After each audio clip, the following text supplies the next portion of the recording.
Linear equation in two variable का आज elimination method है। देखो एलिमिनेशन मेथड में क्या होता है, ये हमें दो इक्वेशंस दिए हैं, इनको हमें कोफिशिएंट इक्वल करने हैं, चाहे हम x के इक्वल कर लें चाहे हम y के, साइन को नहीं देखना आपने। अब देखो जैसे ये वाली हमारी पूरी है, इसमें x के भी 1 है कोफिशिएंट और यहाँ y का 1 है और नीचे वाली इक्वेशन में y का -1 है। तो हमें साइन पे नहीं मैग्नीट्यूड पे ध्यान देना है।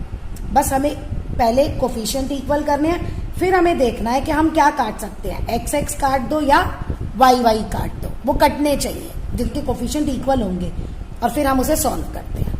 देखो अब ये दोनों में कोफिशिएंट इक्वल है, मैं क्या करती हूँ एडिंग 1 and 2, मैं y के उसको एलिमिनेट कर रही हूँ, खत्म कर रही हूँ।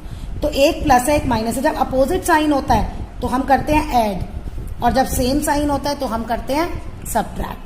अब एडिंग 1 and 2 करने पे देखो ये कट गया, ये क्या आ गया 2x और ये 16, सीधा सा वैल्यू आ गई 8। अब कोई भी आप इक्वेशन ले लो, फर्स्ट ले लो या सेकंड ले लो, अब ये x की वैल्यू 8 इस दूसरी वाली इक्वेशन में पुट कर दो, आपके पास y की वैल्यू आ जाएगी। ये तो अभी मैंने बहुत इजी क्वेश्चन लिया है, ये पहला है जिसमें हमें कोई भी मल्टीप्लाई करने की जरूरत नहीं पड़ी। मान लो अब हम दूसरी लेते हैं, अब हमारा ये सेकंड क्वेश्चन है, ये इक्वेशन है आपकी दो।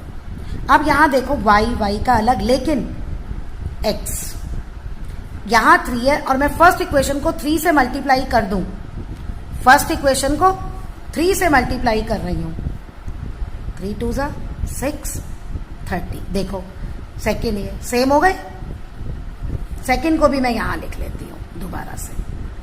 देखिए y x x coefficient same हो गए, ये कह रही हूं ये करना है। तो अब ये प्लस दोनों के सेम साइन है तो इक्वेशन को हम करेंगे माइनस। ओके, इक्वेशन को हम क्या करेंगे माइनस। तो यहां से x x कट गया हमारा, 6 - 5 1 आएगा, 30 - 16 14, y कितना आ गया 14। अब y की वैल्यू चाहे आप फर्स्ट इक्वेशन में पुट कर लो चाहे आप सेकंड में कर लो।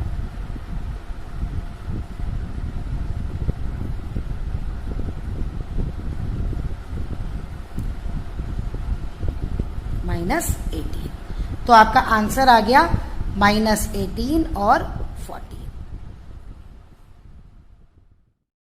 Now our third question is given. इसमें ना x के कोफिशिएंट सेम है ना y के कोफिशिएंट सेम है, ना किसी एक इक्वेशन को मल्टीप्लाई करके हम सेम कर सकते हैं। आप दोनों का देखो, हो सकता है x x के हो जाए या हो सकता है y y के हो जाए। अब हम क्या करेंगे, हम x के कोफिशिएंट सेम करते हैं। फर्स्ट इक्वेशन को मल्टीप्लाई करेंगे 3 से और सेकंड वाली को करेंगे 2 से, इनके उल्टा। इधर 3 है इधर 2 है, ये इंटरचेंज हो गए। अब 3 2 6, 3 × 3 9 30, 2 से 6, 5 2 10, 2 4 8। ये माइनस ये माइनस ये माइनस, ये कैंसिल हो गया। यहां पे आ गया -19y is equal to 30 - 8 22, y आपका आ गया 22। अब इस y को आप किसी भी फर्स्ट इक्वेशन में पुट कर दो या आप सेकंड इक्वेशन में पुट कर दो और आपके पास x आ जाएगा।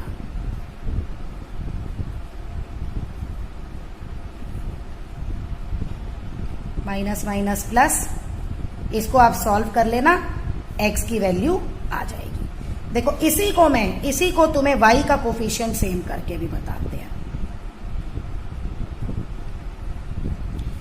अब y का कोफिशिएंट सेम करने के लिए फर्स्ट इक्वेशन को मल्टीप्लाई करना पड़ेगा 5 से और सेकंड को करना पड़ेगा 3 से।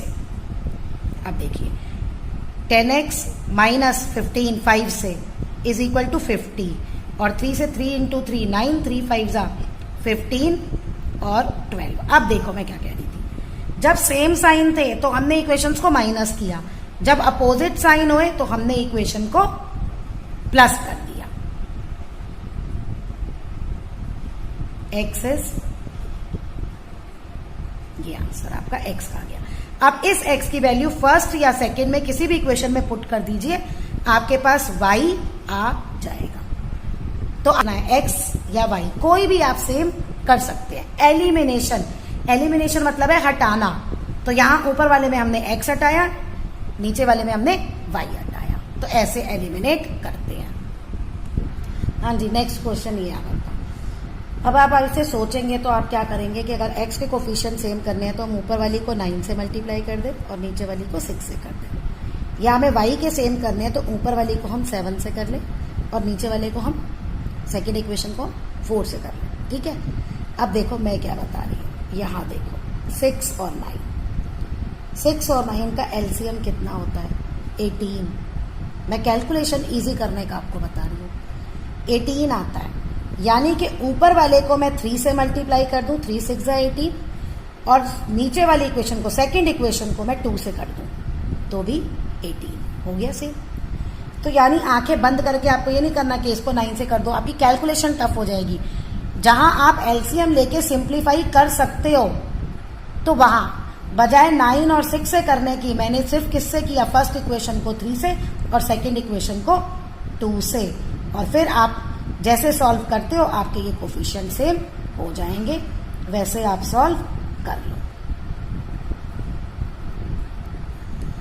अब इसके सॉल्व हो गए, माइनस कर दो और आंसर आपका आ जाएगा।